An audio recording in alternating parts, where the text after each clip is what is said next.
अस्सलाम वालेकुम। So welcome back to the another video of React Native. So basically कल के लेक्चर में हमने देखा था कि हम लोग डेटाबेस को अपनी ऐप के साथ किस तरह से इंटीग्रेट कर सकते हैं। और आज का जो लेक्चर है हम लोग और इसके अंदर ये भी हमने देखा था कल के लेक्चर में कि हम लोग अपनी डेटाबेस पे डाटा को पुश कैसे करते हैं, डाटा भेजते कैसे, सेट कैसे करवाते हैं। आज की वीडियो में हम देखेंगे कि हमने डेटाबेस में डाटा भेज तो लिया है, वो डाटा हम गेट करके अपनी ऐप के अंदर लेकर कैसे आएंगे। तो आज एक छोटी सी वीडियो इस पर बनाई है। तो आज के लेक्चर में आपको बताऊंगा कि और ये बिल्कुल रियल टाइम में आपको अपना डाटा रिफ्रेश करने की जरूरत नहीं है। फॉर एग्जाम्पल मैं यहाँ पे कोड है फर्स्ट अपडेट न्यू सबमिट पे क्लिक करूंगा, वो देख फॉरन ऑन द टाइम बिंग ये मुझे बाद में मैसेज आया डेटाबेस मेरी पहले अपडेट होके नीचे मुझे उसने रिस्पॉन्स भी मैंने अपडेट कर दिया। ये फायदा है रियल टाइम डेटाबेस यूज करने का कि आपका data within millisecond set होके आपकी ऐप के अंदर आप भी तो रियल टाइम होता है, आपको अपनी ऐप को रिफ्रेश करने की जरूरत नहीं होती। यहाँ पे एक और चीज सेट करके दिखा देता हूँ। तो देखिए मेरे डाटा को जितनी मर्जी स्पेसिस ऐड करें स्पेसिस ऐड नहीं करेगा। जो देखिए फॉरेन डाटा जो है ना आ जाता है। तो बेसिकली ये था। तो चलिए अब हम इस चीज़ को ना इम्प्लीमेंट करेंगे कि हम लोग किस तरह से इसको इम्प्लीमेंट करके डाटा फेच कर सकते हैं। तो चलिए अब वीडियो को स्टार्ट करते हैं। बेसिकली ये था हमारा कल का कोड जो हमने कल किया था। इसको कॉपी करते हैं और इसको जो वो यहाँ पे ले आते हैं। ठीक है, ये था बेसिकली कल का कोड हमारा। कल हमने यहाँ तक कोड किया हुआ था। ठीक है, तो चलिए अब इस चीज़ को इम्प्लीमेंट करना स्टार्ट करते हैं कि कैसे जो है हम लोग जो है ये इम्प्लीमेंट कर सकते हैं। सबसे पहले हम लोग यहाँ पे आएंगे नीचे और यहाँ पे जो है ना हम लोग एक स्टैट लिस्ट बना लेंगे। ठीक है, इस बटन के नीचे हम लोग एक ना स्टैट लिस्ट बना लेंगे। फ्लैट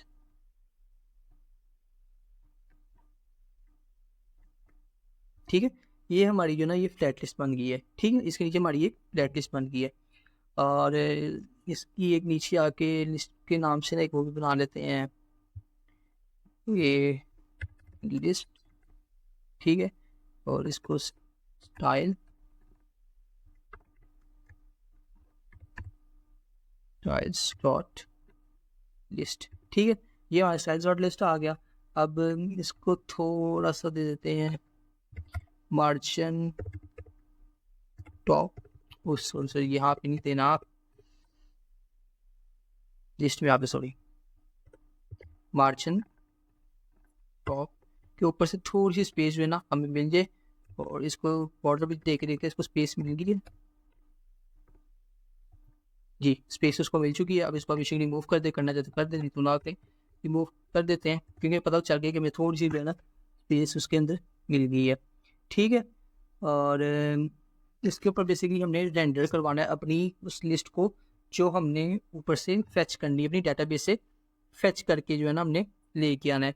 हम लोग यहाँ पे एक बना लेते हैं कॉस्ट, सबसे पहले फेच करते हैं डाटा को कॉस्ट और यहाँ पे हमारा आ जाएगा फेच यूज़र।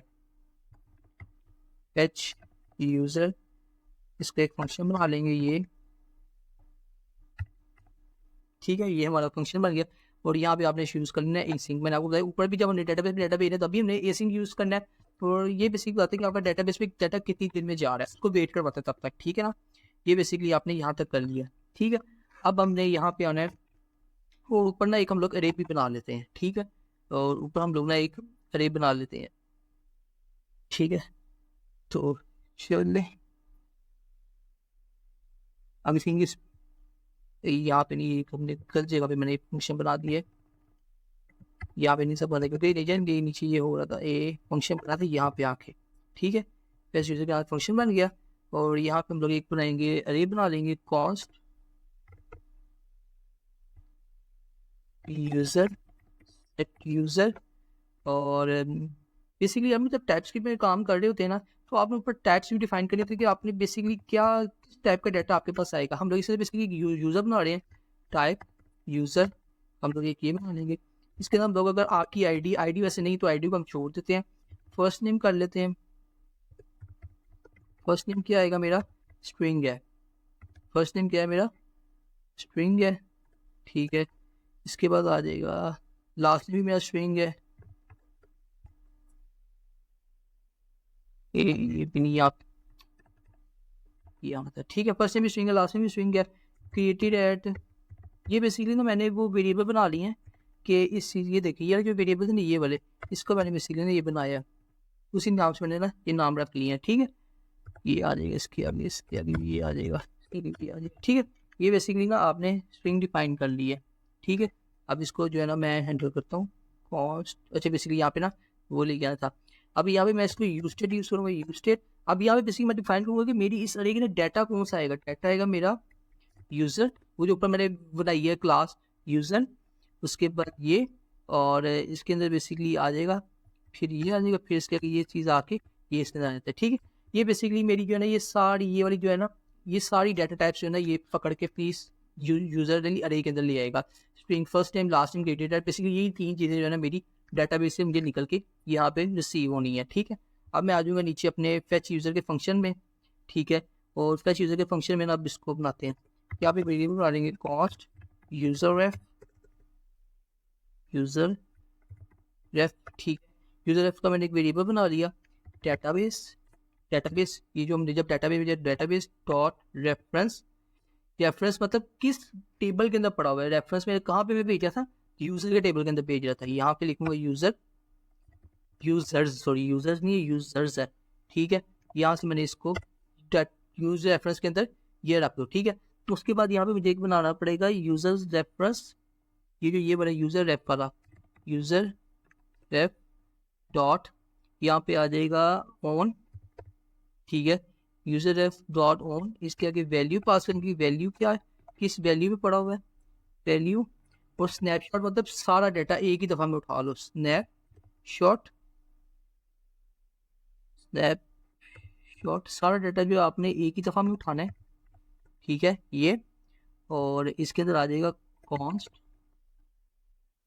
और ये फिर आगे अभी आ जाएगा user data, const user data is equal to snapshot dot value. तो सारा डाटा उठा के यूजर डाटा में रख दो। ठीक है, ये कर दो। और उसके बाद इफ, जब तक यूजर डाटा के अंदर डाटा है तब तक मेरा ये चलता रहे। इफ यूजर डाटा में डाटा है, कॉन्स्ट, ये बेसिकली रिकमेंडेड कर रहा है, बेसिकली वो मुझे रिकमेंडेड कर रहा है कि आप यहाँ पे ये यूज करो। आप खुद भी कर सकते हैं और ये भी यूज कर सकते हैं। ठीक है, कॉन्स्ट यूजर अरे, यूजर अरे जो नहीं, आप एक नई अरे बना लो यूजर्स के नाम से। यूजर अरे के अंदर जो है ना सारा ऑब्जेक्ट, यूजर डाटा सारा जो है ना उसके ऊपर मैप कर दो। ठीक है, सारा डाटा उसके ऊपर मैप कर दो, और मैप करने के बाद जो है कि यहाँ पे थोड़ी सी चेंजिंग करनी है। की के बाद मैप, यहाँ पे डॉट मैप के आगे ना इसने ये रिकमेंडेड गलत कर दी, इसने आउट बाय डिफॉल्ट यूज़ कर दी, हमने ये डी यूज़ करना। डॉट की आगे ये, फिर ये, और आईडी आ जाएगी, आईडी की है। ठीक है, और इसके बाद आ जाएगा यूज़र डाटा डॉट स्ट्राइक की, ये आ जाएगा इसके यहाँ पे। ठीक है, ये आ जाएगा। आई थिंक यहाँ पे कोई चीज़ मिस होगी हमसे, यहाँ पे आना चाहिए ये। ठीक है, और इसके पीछे आ जाएगा ये, एक सेकेंड लेट मी सी, यहाँ इस चीज़ पर से खत्म करते हैं। पीछे से कोई एरर आ गया यहाँ पे, यूज़र डाटा मैप डॉट की के ऊपर आके आपने यहाँ पे करना था इसका ये। ठीक है, अगर हम इसको हटाते हैं यहाँ से, ये आ जाएगा। ठीक है, और इसके बाद आईडी आ जाएगी, की आईडी की हो जाएगी। उसके बाद यहाँ पे आ जाएगा यूज़र डाटा, यूज़र डाटा जिसके अंदर आपने जो अपना डाटा रखवाना है, आपने जो ऊपर अरे बनाई है यूज़र डाटा के नाम से, इसके अंदर आपने जो है वो अपना सारा डाटा रखवाना है। ठीक है, और यहाँ से बाहर यहाँ पे ये आएगा। ठीक है, और यहाँ से फिर आपने बाहर आके सेट यूज़र, ये जो ऊपर ही आपने अरे बनाई है ना सेट यूज़र के नाम से, ये इसको आपने कॉल करना है, और इसके अंदर आपने जो है ना अपनी यूज़र अरे पास कर देनी है। ठीक है, ये आपने यूज़र अरे पास करते। ठीक है, वो सारा आपका बेसिकली यहाँ पे जो है डाटा आपका फेच कर रहे हैं। ठीक, ये आपका बेसिकली हो गया यहाँ पे डाटा फेच। इसको यहाँ पे लगा दें कॉलम। ठीक है, ये हमारा बन गया अब। और इसके अंदर क्या रह गया, और हाँ, यहाँ पे एक हम लिंक बना देंगे यूज़ इफेक्ट कि जब